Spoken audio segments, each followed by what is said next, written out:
సరే పార్టీకి సంబంధించి నలుగురు కూడా ఏదైతే క్లారిటీ ఇచ్చారో అంటే ప్రోటోకాల్ లేకపోతే నియోజకవర్గంలో అభివృద్ధికి సంబంధించి అలాగే అక్కడ సమస్యల గురించి మాత్రమే రేవంత్ రెడ్డి గారి దృష్టికి తీసుకెళ్లాము అని చెప్తున్నారు. కానీ లండన్లో రేవంత్ రెడ్డి గారు మాట్లాడుతూ బీఆర్ఎస్ పార్టీని పార్లమెంట్ ఎలక్షన్స్ తర్వాత 100 మీటర్ల లోతు పాతి పెడతాము అని ఆయన చెప్పడము, ఆ తర్వాత ఇక్కడ కోమటిరెడ్డి వెంకటరెడ్డి గారు 30 మంది ఎమ్మెల్యేలు మాతో టచ్లో ఉన్నారని ఆయన చెప్పడము, ఆ వెంటనే ఇక్కడ 4 ఎమ్మెల్యేలు కలవటం, ఇవన్నీ కూడా ఒక సీక్వెన్స్ ప్రకారం జరుగుతున్న పరిస్థితుల్లో ఎక్కడో ఏదో జరుగుతోంది అనే అనుమానము రాజకీయాల్లోనే కాకుండా సాధారణ ప్రజల్లో కూడా జరుగుతోంది. సో కాంగ్రెస్ పార్టీ ఏం చెప్పదలుచుకుంది 4 ఎమ్మెల్యేలకు సంబంధించి? కాంగ్రెస్ పార్టీ చెప్పదలుచుకుంది ఏం లేదు. కాకపోతే ఏంటంటే బీఆర్ఎస్ వాళ్ళు మాట్లాడాల్సిన అవసరం ఉంది. ఎందుకంటే వెళ్ళింది మెదక్ జిల్లా నుంచి వెళ్ళిన 4 ఎమ్మెల్యేలు ఎవరైతున్నారో ప్రత్యేకించి ముఖ్యమంత్రి గారిని కలవడం, ఒక ఎమ్మెల్యేగా నియోజకవర్గ అభివృద్ధి గురించి అని చెప్పేసి ఖచ్చితంగా ముఖ్యమంత్రి గారిని కలవాల్సిన అవసరాలు ఉంటే ఖచ్చితంగా వెళ్తారు, కలుస్తారు. అందులో ఏమాత్రం సంకేతం లేదు. కాకపోతే ఇక్కడ సమస్య ఎక్కడ ఎదురైందంటే మీరు అన్నట్టుగా సీక్వెన్స్ ఆఫ్ ఈవెంట్స్ ఏవైతే జరిగిన దాని పరిణామం కింద ముఖ్యమంత్రి గారు వచ్చిన మరుసటి రోజే వీళ్ళు వెళ్ళి పర్సనల్గా కలిసినారు. కలిసిన తర్వాత కలిసిన కారణాలు ఏమైనప్పటికీ వాళ్ళకున్న ఒక క్లారిటీ ఏముండాలంటే వాళ్ళ అధికార పార్టీ నాయకులకు చెప్పెళ్ళినారా చెప్పకపోయారా అన్నది వాళ్ళు విశ్లేషించుకోవాలి.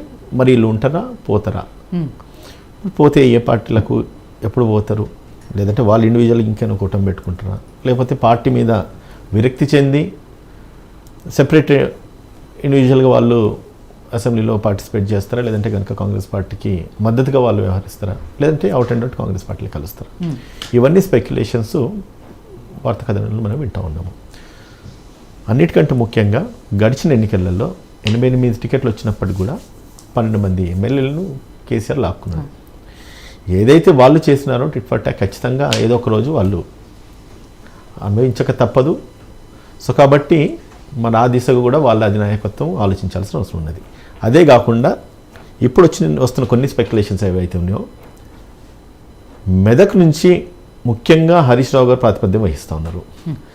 రేపు పార్లమెంట్ ఎన్నికలు రానున్నాయి.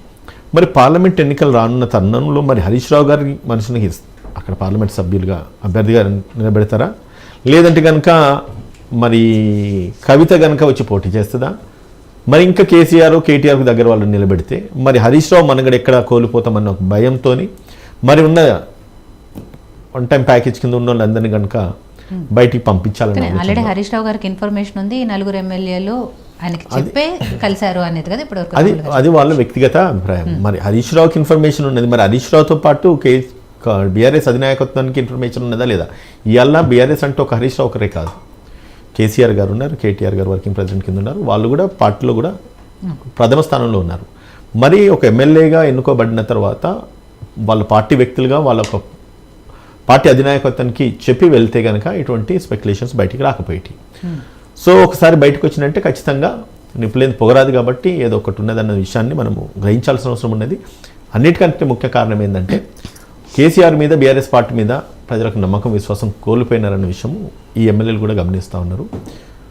ఇంకొక 10 ఏళ్ళు కాంగ్రెస్ పార్టీకి ఎటువంటి దోకా లేదు కాబట్టి ఖచ్చితంగా నియోజకవర్గ అభివృద్ధి చెందాలంటే నియోజకవర్గాలకు సరైన నిధులు అందాలన్నా కానీ లేకపోతే ఇంకోటి ఏదైనా కూడా వాళ్ళు ఎమ్మెల్యేలు బలంగా ఉండాలంటే ఖచ్చితంగా అధికార పార్టీలో ఉంటేనే సాధ్యం అన్నది ఒకటి మనం గమనించాల్సిన అవసరం ఉంది. కాబట్టి మరి ఆ ఆలోచనలతో కూడా ఏమన్నా వీళ్ళు కలవడం జరిగిందా ఏంటిదనేది మన ముఖ్యమంత్రి గారిని ఎందుకు కలిసినారు, ఏం కలిసినారు, ఆ లోపల నాలుకోవడం మధ్యలో ఏం జరిగింది అనేది మన ఎవరికి కూడా తెలియదు. ఇవన్నీ కూడా మన ఆలోచనలు, మన యొక్క అభిప్రాయాలు. అంటే ఇప్పుడు 2 కోణాలు ఆలోచించాలి. ముఖ్యమంత్రి గారు ఆహ్వానిస్తున్నారా, కాంగ్రెస్ పార్టీ ఆహ్వానిస్తుందా, లేదు వీళ్ళు విసుగు చెంది బయటికి వెళ్దాం అనుకుంటున్నారా, లేదు నిజంగా నియోజకవర్గ అభివృద్ధి గురించే మాట్లాడడానికి వెళ్ళినారా. సో ఇవన్నీ కూడా కొన్ని రోజులలో బయటకు వస్తాయి అనేది మనం వేచి చూడాల్సిన అవసరం. సో రామరెడ్డి గారు అక్కడ వెళ్ళి కలిసింది కాంగ్రెస్ పార్టీ నాయకులనే, ముఖ్యమంత్రి తెలంగాణ ముఖ్యమంత్రి రేవంత్ రెడ్డి గారిని, వెళ్ళింది బీఆర్ఎస్ పార్టీ ఎమ్మెల్యేలు. సరే ఆ 2 పార్టీలకు సంబంధించిన అంశం అయినప్పటికీ ఇక్కడ పొలిటికల్గా ఒక పెద్ద చర్చ జరుగుతోంది కాబట్టి పార్టీలు మారే అవకాశం ఉంది అనేది చర్చ జరుగుతోంది కాబట్టి దీనికి సంబంధించి బీజేపీలో ఏమైనా చర్చ జరుగుతుందా, ఏం మాట్లాడుకుంటున్నారు? పార్టీలో ఈ విషయం చర్చ అయితే జరగలేదండి. వేరే మా